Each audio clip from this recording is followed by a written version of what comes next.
Hi, this is Erin, and welcome to Everything EFL, my little podcast about English language teaching and other teachy stuff too. Credit and honourable mentions will be given during the episode or in the show notes. Let's crack on. Hello, you gorgeous teacher. If you're a new listener, you are most welcome to my little podcast. If you are one of my gorgeous, lovely, fabulous regular listeners, welcome back. Lovely to see you.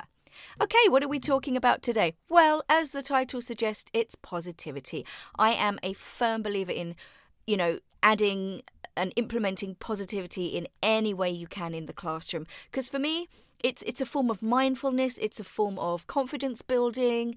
Your students are more likely to open up to you, they're more likely to smile and relax a little bit. There are so many benefits to just these little pieces of positivity you can bring to your class, and I don't think you can do it enough. So what I've done is I've just got 10 very simple, no fuss, no to low prep ways of bringing a little positivity into your classroom. So without further ado, and in no particular order, here we go. Number 1, get students to say what they like about themselves and each other. What can they or have they learned from working with particular students in their class? So, what do you like about yourself? Give your partner a compliment. Have you learned something from working with this person? What have they taught you? Anything like that, I just think that kind of boosting of the self-esteem is so important. Number 2, find some positive, inspiring quotes online and get students to discuss them and apply them to a situation in their own lives. So a couple of examples of this. There are a million quotes online, guys. You don't have to look very far. And obviously this is easier with kind of intermediate level and above, but you could kind of pitch it to lower levels and, just give them a little bit of help. Like you could say, have a positive quote like, small steps rather than big leaps.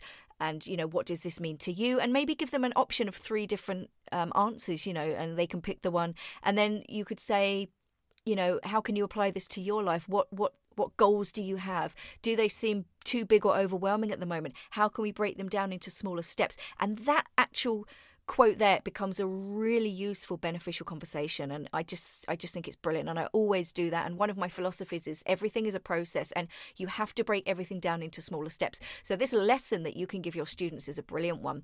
And actually it kind of led into another conversation where we were talking about what kind of English goals do you have and what ways can you improve your English? And everybody said, I want to improve my English. But that's huge. That's a mountain. We need steps.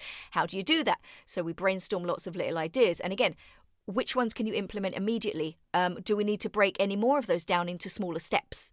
Okay, so that kind of philosophy of breaking things down is so invaluable for your students because it can really actually aid them with their learning process. And it's just a brilliant philosophy to carry on throughout your life, You can use any quotes. I often use, and if anybody knows me, they know I am a massive fan of RuPaul. And one of his quotes, he has many, is, if you can't love yourself, how the hell are you going to love somebody else? And again, what a lesson to learn.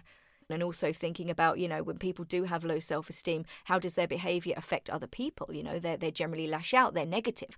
So, when you do find a quote, think about what it really means and what maybe you can kind of add to the conversation as well. Because, sometimes students are young and they are quite sort of innocent and naive and they haven't lived. And, you need to help them fully explore the concept behind that quote. Number 3, praise, praise, praise, especially if a student is struggling or finds it hard to speak.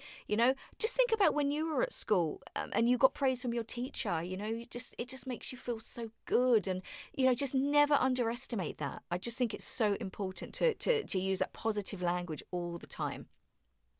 And number 4, teach your students to praise each other. Furnish them with phrases so they can compliment after someone gives a correct answer, for a presentation. I thought that was great, fantastic, good job. Why not?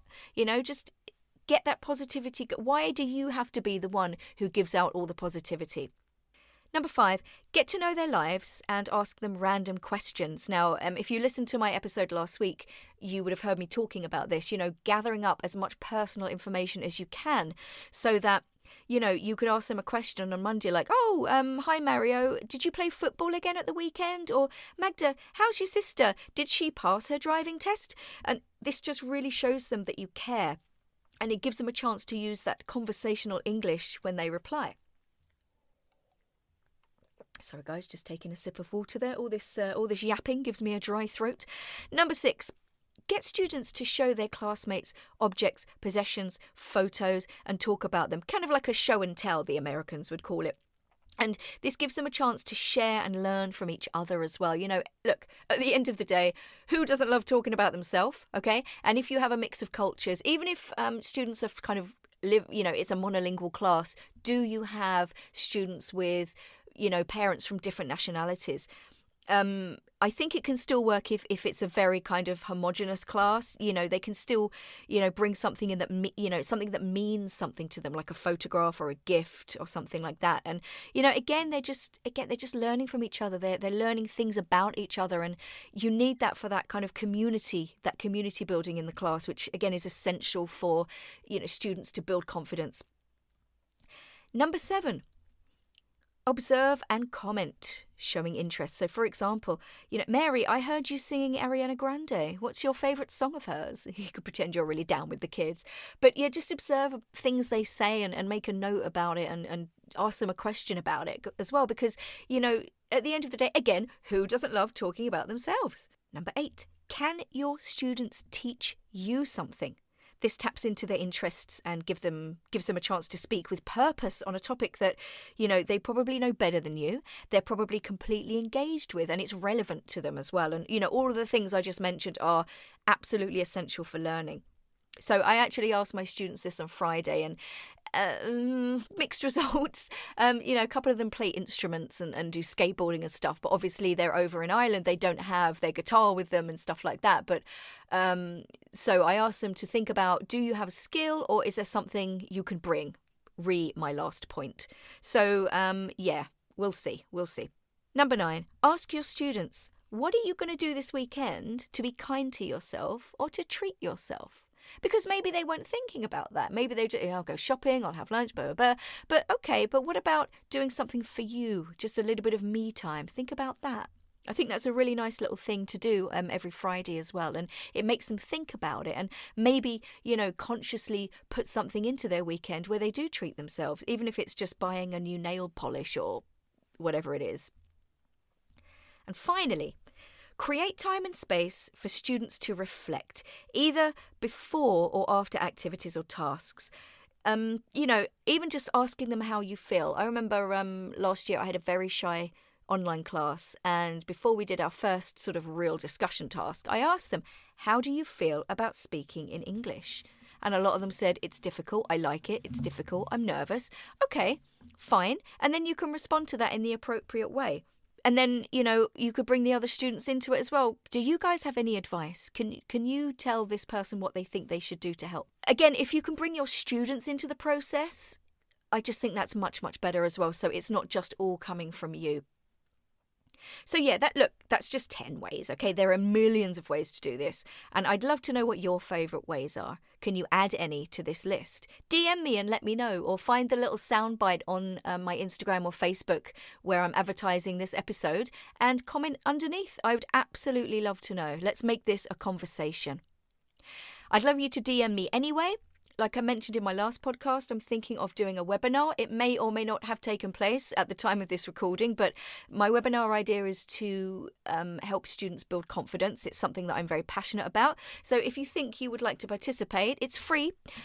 Just DM me and let me know, and then give me a couple of ideas. I've already got a couple of ideas from some teachers, and I'm really happy about that because I can hone it a little bit. The more I know, the better.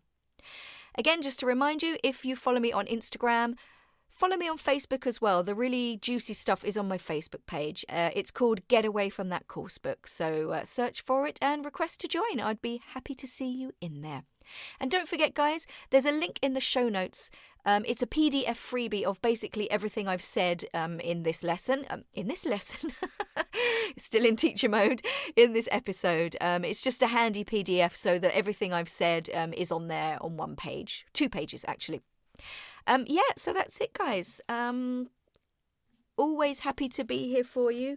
Always happy to hear your suggestions for future episodes as well. I mean, I've got a bunch of ideas and I'm lining up some guests as well, some really lovely guests to talk to you and share their knowledge as well. But of course, I'm here to serve you. So is there something you would really like me to do an episode on? Send me a DM. All of my details, all of my contact details are in the show notes. So with that, I'm going to leave you to have a very happy, peaceful week.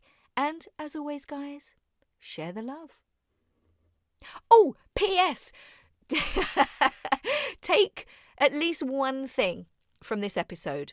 If you can't remember, rewind, listen again, or download that freebie.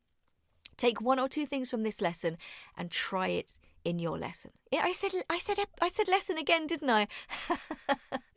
I'm tired. I'm going now. Goodbye.